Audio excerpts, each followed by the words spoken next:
Welcome to the Land Your Bet Sports Betting Show. Another WNBA episode on deck. Got two games here on the slate. Going to be running through both of them with some picks and projections for each to help you guys make your picks as well. Going to be coming back today with that NBA live stream. It is NBA Finals time, so we're going to be going at 5 p.m. Eastern today to make sure we get ahead of this stuff. You guys come in there, jump in the comments with your bets. We go ahead and take a look at the stuff that you guys want to look at as well, on top of the bets that I already have for game one of that NBA Finals. So jump in there today at 5 p.m. Eastern. But for now, let's go ahead and get into this W. First up, we are looking at the Liberty at the Dream in Atlanta. Going to be taking a look at a couple of things with these two teams here. Basically, I think the Dream can hang is really where I'm at right now. I'm really liking the way that they're playing defense so far this year, and specifically the ways in which they could limit the Liberty. More on that in a sec, but even though everything here looks a little bit towards the middle of the pack or bottom of the pack for this Atlanta Dream team, the key here is the way in which they play. They're going to play very slowly, third slowest pace in the league. They're going to keep that defense on top of things with the Liberty in terms of getting back and limiting the fast break, as well as limiting the second chance points, as well as limiting points off of turnovers. So they take care of the ball really well. If you can limit the ability for the Liberty to get into transition and just run on you, keep the pace up for themselves, you're going to be in a pretty good spot here. It's mostly about transition for the Liberty, as well as hitting those threes, as we know. But the Dream play really well above the break, and also very well, like I said, in transition in the open court on defense, which is crucial here to limiting the Liberty. They cannot get into a shootout with them.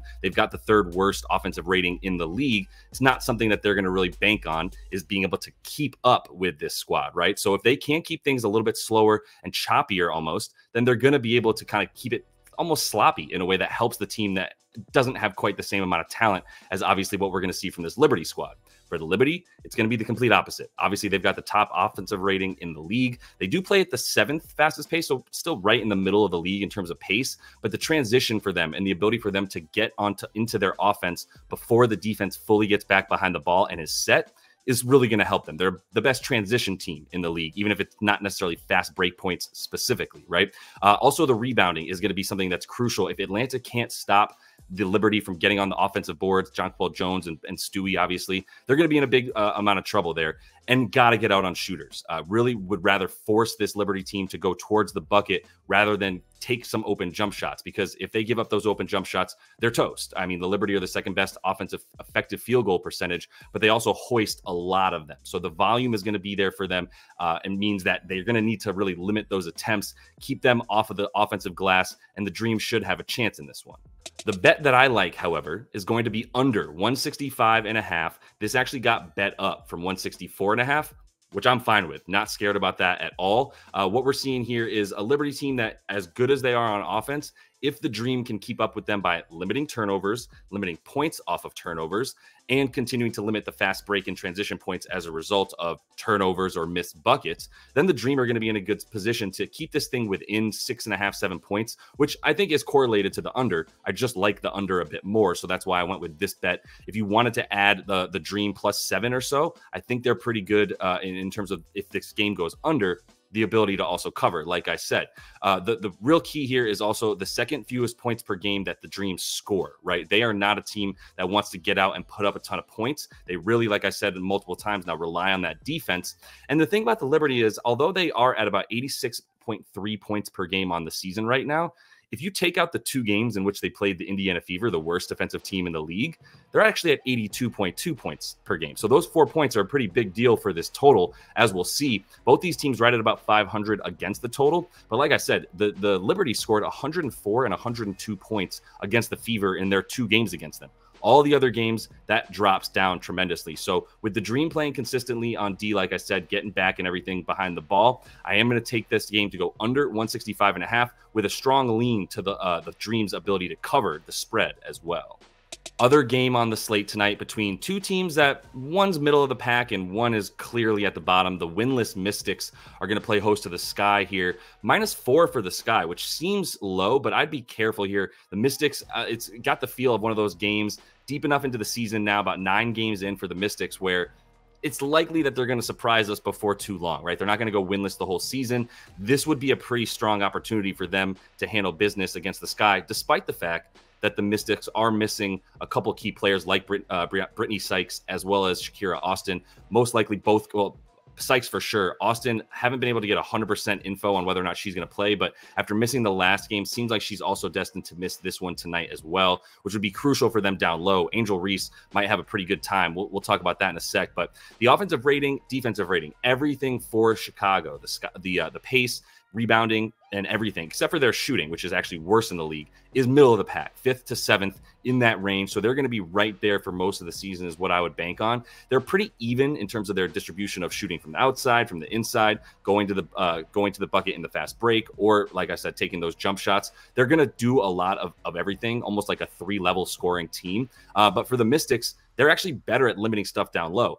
Everything else is just not good. They're in the top 5 in terms of limiting points in the paint, and that's about where the good news ends for Washington right now, who are struggling a ton. Worst offensive rating in the league, 3rd worst defensive rating, playing at the 3rd slowest pace at this point, which is crazy because they were playing really fast until they just went up against the Connecticut Sun, who play at far and away the slowest pace in the league. And that one game, because we're still so early in the young season, dropped them all the way down to 10th in pace, where they were about 3rd or 4th prior to their last game. So you see how these stats are still compiling in a way that we don't have huge sample sizes to bank on entirely, but we can definitely use what we have here and know that the Mystics, although they might want to try to play a little bit faster, the sky will probably keep them from being able to get those the amount of shots that they want up, because their effective field goal percentage is so bad. They do try to take more shots to overcome their poor percentages, but I think the sky will keep things pretty slow alongside this Mystics squad.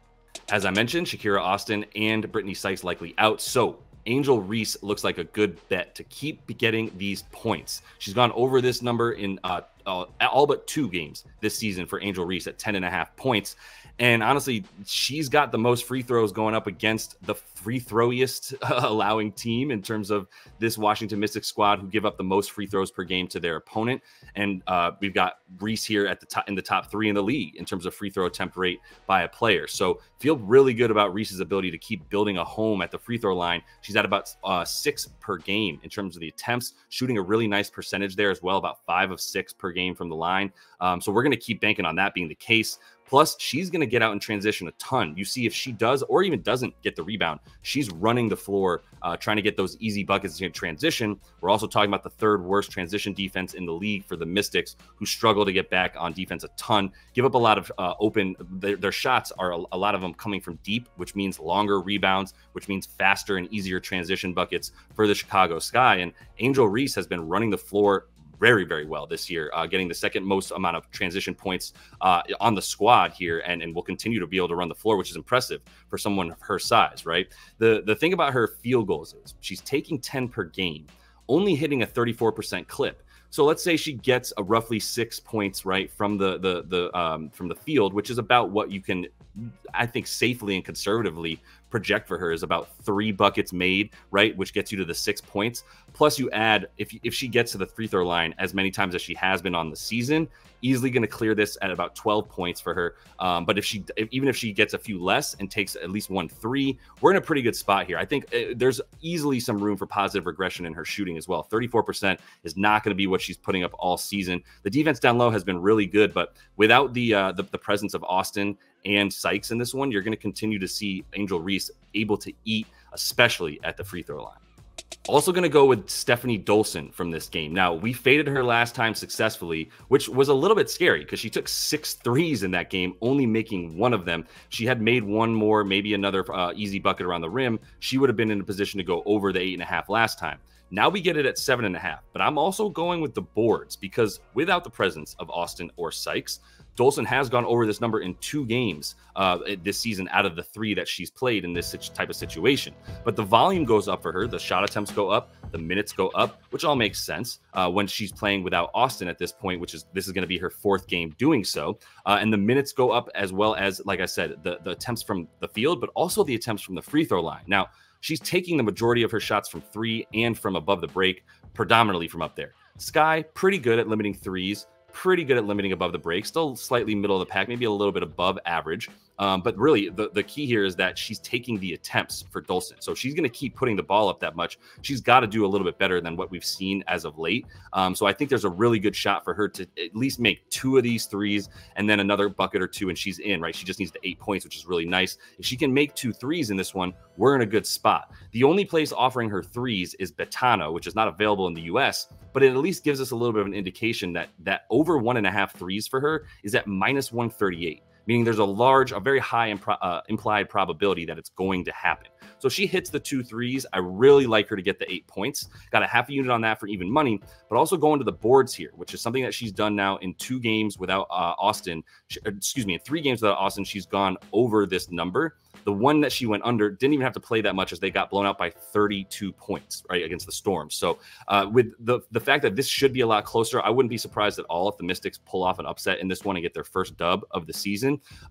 Dolson's going to have to be big on that, especially on the points and on the rebounds, where the fact that we're getting 3.5 of them, where she's averaged about 5 in the 3 games without Austin, we like her to go over in this one as well. And the final thing here that I'll put up for you guys that I didn't make a graphic for, but I am going to parlay Stephanie Dolson 4 rebounds or more with Angel Reese 10 points or more in a same game parlay. That gets you +109 on FanDuel for them to both get theirs. So going with a half a unit on the same game parlay, make sure you check that out in the Discord, link in the description if you're not in there yet. And that is all the time that we have in this one. As mentioned, that Discord is live, free right now. So if you want to jump in there, link in the description of the video. Really good looks coming my way, especially from people who are in the Discord there, watching the WNBA, following it very closely. We have a really robust WNBA channel right now, which has definitely helped me find some looks as I jump right back into the W after taking obviously a little bit of time off at the start of the season to keep going with these finals. But now that we have a little bit more room in between the NBA playoffs, definitely going to be coming back with the W and relying heavily on the squad in the WNBA channel. And also, if you do not yet have Outlier, that is what I'm using. I will be using that today as well on that the live stream here at 5 p.m. Eastern. We use this Outlier as our sort of homepage and the sort of one-stop shop for everything that we need to find all these player prop picks and the like. So make sure that if you don't yet have it, you jump into the description of this video, get the link for the free trial for 7 days, see if you like it, and then you can make the purchase if you want it. So we'll continue to ride along with these NBA bets. Like I said, 5 p.m. Eastern today, the live stream for the NBA Finals Game 1. Until I see y'all then, happy betting.